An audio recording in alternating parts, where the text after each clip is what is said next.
عصر کی نماز قضا ہو جائے تو مغرب کی سنتوں سے پہلے پڑھ لوں یا بعد میں؟ وہ پہلی بات یہ کہ قضا کیوں کرتے ہو؟ بغیر جیسی وقت ملے فوراً شروع کر لو، یہاں تک کہ اگر مغرب کی تھوڑی سی دیر تھی اور آپ نے شروع کر لی، بقیہ حصہ مغرب میں آ گیا، تب بھی پڑھنی ضروری ہے۔ حاصل کلام کا یہ نکلا کہ پہلی بات یہ کہ مغرب سے پہلے پڑھو، اور اتنی گنجائش نہیں ہے تو پھر مغرب کی فرض اور 2 سنتوں کے بعد اعادہ کر لو۔ لوگ مجلس سے رخصت ہوتے وقت اللہ حافظ یا السلام علیکم کہتے، ان میں سے کون سا کہنا بہتر ہے؟ اللہ حافظ کی جگہ خدا حافظ کہنا بہتر ہے، کیونکہ اللہ حافظ کا پراپیگنڈا منکر حدیث نے کرایا ہے۔ وہ لوگوں کو کہتے ہیں کہ خدا مت کہو، یہ فارسی لفظ ہے۔ خدا کا لفظ عرب و عجم میں 1500 سال سے مسلمانوں میں استعمال ہو رہا ہے، اور اس کا استعمال درست اور صحیح ہے، اور اس میں کوئی شرعی قباحت نہیں ہے۔ لفظ خدا پر اعتراض کرنے والے بے دین ہیں، تو خدا حافظ ضرور کہا کرو، اور السلام علیکم بھی علیحدہ مستقل سنت ہے، دونوں کہو۔ کسی قریبی عزیز کے بارے میں معلوم ہو کہ وہ عادتاً قرض لے کر ادا نہیں کرتا تو مصلحتاً جھوٹ بول کر بہانہ کرنا چاہیے۔ جب وہ عادتاً قرض ادا نہیں کرتا اور لیتا ہے تو آپ اس کو کہیں جھوٹ کیوں بولتے ہیں کہ چونکہ آپ کی عادت واپس نہ دینے کی ہے آپ کو نہیں دے سکتا، یا اگر آپ اس کو یہ کہیں کہ اس وقت میں آپ کو نہیں دے سکتا تو یہ بھی جھوٹ نہیں ہے، آدمی ہر وقت کسی کو نہیں دے سکتا۔ قربانی کے موضوع پر آپ کی کوئی کتاب، واہ بھائی واہ، جو بات کہی بخدا لاجواب کہے۔ احسن المناسک الاحسن ذقاد ذی الحج میں مفصل مدلل بمعا جمعے کے شائع ہو گیا، پورا رسالہ ہمایوں مغل نائب مدیر الاحسن نے شائع کر دیا ہے آپ کے افادے کے لیے، بغیر تاخیر کے الاحسن پر مر بیٹھ جاؤ۔ وہ تو کتاب ہے، علم سے لبریز ہے اور بصیرت و معرفت کا نمائندہ رسالہ ہے۔ الاحسن ابھی جو نکلا ہے ذقاد ذی الحج اس کو لکھا ہے، اس میں رسالہ احسن المناسک بما تکملہ کے شائع ہو گیا، اور امید و قربانی کے موضوع پر کوئی مسئلہ ایسا نہیں ہوگا جو اس میں لکھا ہوا نہیں۔ کتابوں کے جلد اور صفحے و حوالے دیے گئے۔ ہم آپ کے پاس جو پڑھنے بہت دور سے آتے ہیں، بعض ساتھی کہتے ہیں کہ اپنے محلے کے مسئلہ زیادہ حق نہیں، کسی عالم کے دین اور علم سے فائدہ اٹھانے کے لیے دور جانا زیادہ باعث ثواب ہے۔ عقیقے کے لیے قربانی کے جان ایسا ڈال سکتے ہیں، ولیمے کے لیے بھی ڈال سکتے ہیں، کسی بھی خیر کے ارادے سے ڈال سکتے ہیں۔ ذی الحج کی 1 تاریخ سے لے کر 10 تاریخ تک جن کے ذمہ قربانی ہے ان کے لیے ناخن مونچھے یا دوسرے جسم کے دوسرے بال نہ لینا مستحب اور بہتر ہے، اور جن کی ذمہ قربانی نہیں ہے وہ بھی تشبہ کر لے تو بہتر ہے۔ ہم لوگ قربانی کے لیے جو گائے لائے ہیں گھر کے تمام افراد کے حصے کی نیت سے لائے، اب محلے کے کچھ لوگ بھی اس میں حصہ لینا چاہتے ہیں، پوچھ رہے ہیں کہ گائے خریدنے کے بعد کسی کو اس میں حصہ دینا صحیح ہے؟ اگر اس میں حصے ہیں، مثلا آپ گھر کے لیے لائے لیکن 5 حصے ہیں، 2 باقی وہ دے سکتے ہیں، آپ گھر کے لیے لائے لیکن 4 حصے آپ کے 3 اور دے سکتے ہیں، اور اگر پہلے سے 7 حصے ذہن میں تھے تو پھر نہیں دے سکتے۔ کیا ایک ہی محفل میں 3 یا 3 سے زیادہ طلاق دینے سے مغلظہ ہو جاتی ہے؟ جی ہاں، غیر مقلد اس کو نہیں مانتے، غیر مقلد دشمنان خدا و رسول ہے، ان کے شر سے پناہ مانگو۔ وہ لوگوں کو نکاح کے بجائے زنا پر آمادہ کرتے ہیں، تو جب نکاح کی جگہ زنا کا ارادہ ہو تو پھر ان سے فتوی لیا کرو۔ کیا یہ بات حدیث سے ثابت ہے کہ نئے گھر میں دوست و احباب کو دعوت دی ہے؟ جی ہاں، من بنا دارا وجعل فیہ مأدبۃ ودعا الیہ الناس، صحیحین کی روایت ہے۔ غیر مقلد کہتے ہیں کہ فرض نماز کے بعد فرض نماز کے بعد اور ہر نماز کے بعد دعا ثابت ہے، وہ غلط کہتے ہیں۔ عید کی نماز کے بعد دعا مانگنا مناسب نہیں ہے۔ ہم کافی عرصے سے عیدگاہ میں تقی صاحب کی امامت میں عیدگاہ میں پڑھتے ہیں، جہاں بعد از دعا خطبہ ہوتی ہے، اس کی وضاحت بعد از دعا خطبہ ہوتی ہے، یہ سمجھ میں نہیں آیا۔ ممکن ہے کہ دارالعلوم والوں کا کچھ فرق آیا ہو، وہ بتدریج تبدیل ہو رہا ہے، لیکن مولانا مفتی عمر شفیع صاحب اور ان کے اساتذہ وہ سب کے سب نماز عید کے بعد بھی خطبہ عید کے بعد دعا مانگتے تھے، جس پر میرا مضمون اس وقت شائع ہوا ہے جب پاکستان فقہا اور مفتیوں سے بھرا ہوا تھا. مفتی اعظم پاکستان مفتی ولی حسن کی تصدیق کے ساتھ بنوری ٹاؤن سے البینات میں میرا فتویٰ شائع ہے.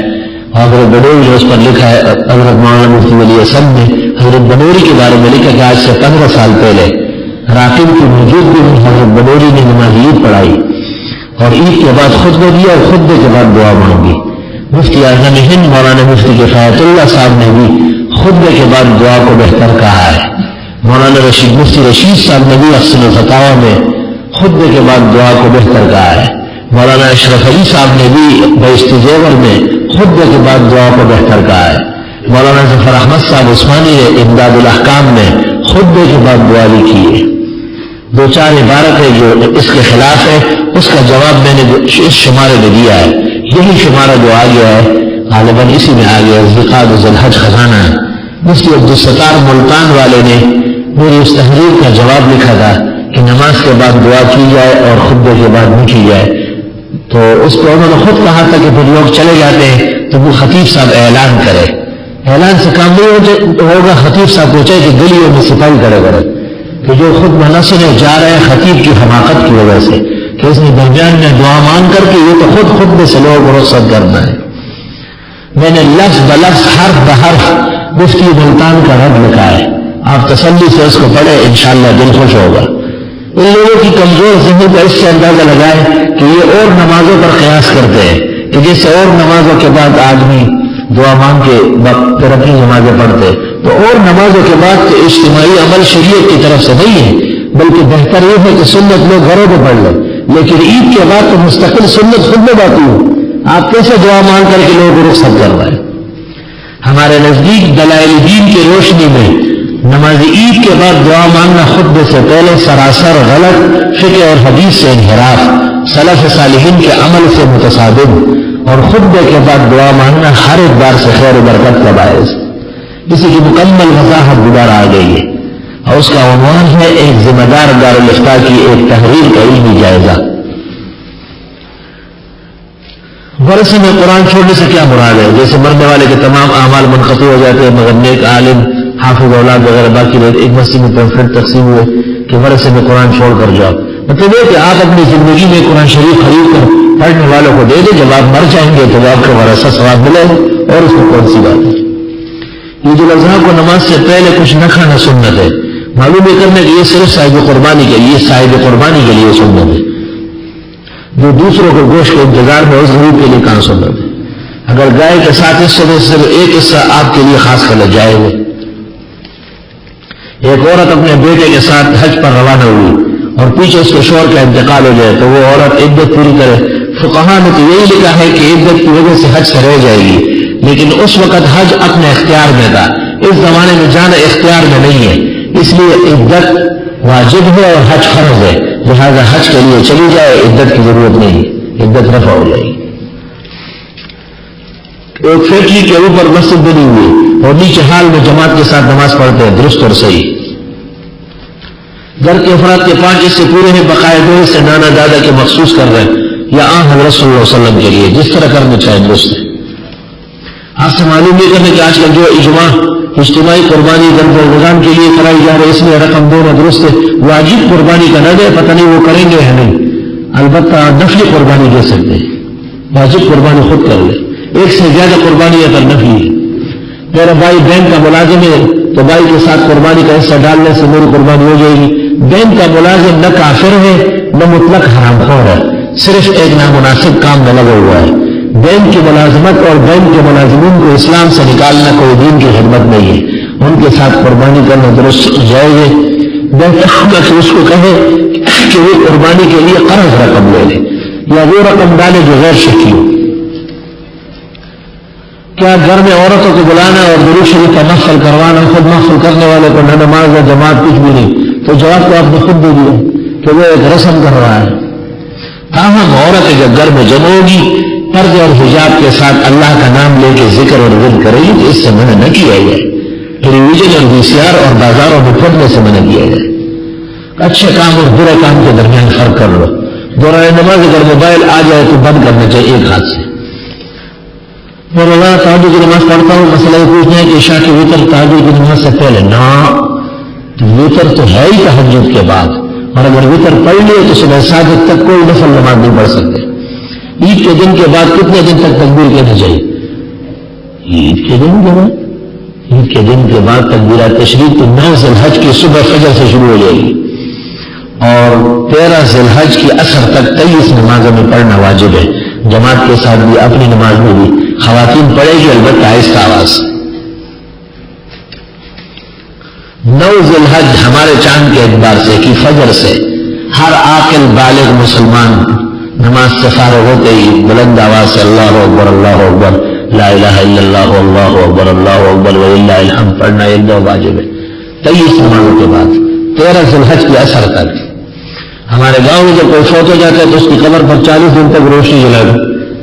یہ ایک زمانے میں وہ بیجو آتا تھا، لاش نہیں چلتا تھا، تو اس کو ڈرانے کے لیے ایک رسم نکلا تھی، کوئی ثواب کا کام نہیں ہے۔ اب تو یہ نہیں، بیجو خود بیجو سے کم نہیں ہے۔ ہمارے گاؤں میں داڑھی کے بغیر لوگ جماعت کراتے ہیں، کیا داڑھی کے بغیر جماعت ہو جاتی ہے؟ جب وہ کراتے ہیں تو ہوتی ہے، بغیر داڑھی والی جماعت ہوگی۔ اس کی مثال ایسی ہے جس طرح کوئی کہے کہ میں بغیر وضو کی نماز پڑھتا ہوں، تو بغیر وضو والی نماز ہو گئی، آپ کی ایمان بھی چلا گیا اور سب کو تباہ و برباد ہو گیا۔ داڑھی منہ میں تو چھوڑو، داڑھی کاٹ کے پیچھے بھی نماز پڑھنا مکروہ تحریمی ہے، وہ نماز دوبارہ پڑھنا ضروری ہے۔ اذان کے بعد اور قبر پر ہاتھ اٹھا کر دعا مانگنا کیسا ہے؟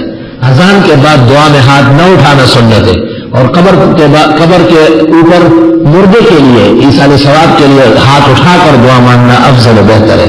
امداد الفتاوی جلد اول صفحہ 550۔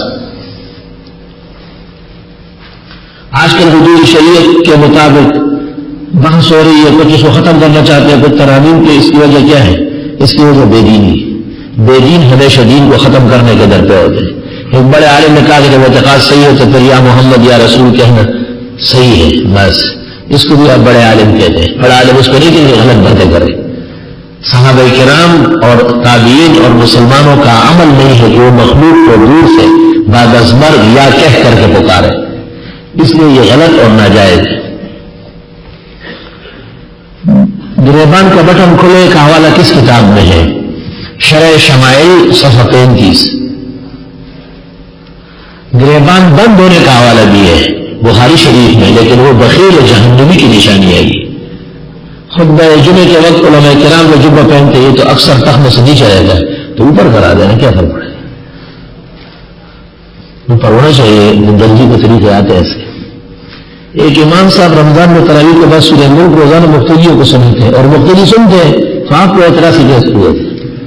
اگر رمضان شریف میں تراویح کے بعد کوئی امام صاحب 1 گھنٹہ آواز کرنا جائز ہے، ترجمہ کرانا جائز ہے، سری نہیں سمجھے اس کو۔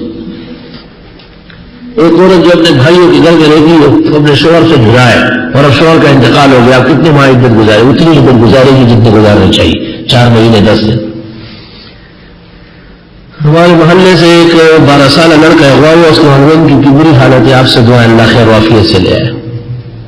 میرا بیٹا عبد الرحمان عالم قریباً 5 سال بول نہیں رہا، تمام دماغی نارمل ہے، کیفیت نارمل ہے، برا کرم اس کے لیے دعا کرے، اللہ پاک اس کو گویا کر دے۔ انطق اللہ الذی انطق کل شیء، صبح و شام 7 مرتبہ پڑھ کر پانی پر دم کر کے پلائے۔